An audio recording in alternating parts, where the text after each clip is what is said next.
इमरान खान के पास तीन रास्ते हैं। तीन रास्ते हैं इमरान खान के पास। या तो वो नवाज शरीफ बन जाए, पहला रास्ता, जिससे इमरान खान साहब ने इनकार किया कि नवाज शरीफ मैं नहीं बनूंगा।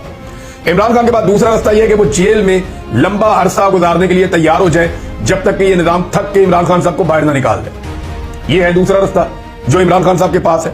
तीसरा रास्ता यह है कि इमरान खान साहब अवामी ताकत से इस निजाम को शिकस्त देकर बाहर आ जाए, लेकिन इसके लिए उनकी लीडरशिप को हौसला करना पड़ेगा, उनकी लीडरशिप को तगड़ा होना पड़ेगा।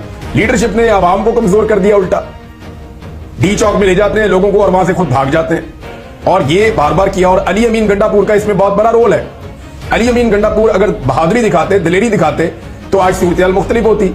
अली अमीन गंडापुर एक सूबे का वजीर आला है और उस सूबे के सयाह सफेद का मालिक है। वहां की आवाम उसके साथ खड़ी हुई है, वो बहुत ताकतवर है। वहां पे इतना मैंडेट कभी किसी को नहीं मिला। वो जितना चाहे दबाव डाल सकता था वफाक के ऊपर, लेकिन बदकिस्मती से उसने दबाव में आना पसंद किया, दबाव डाला नहीं।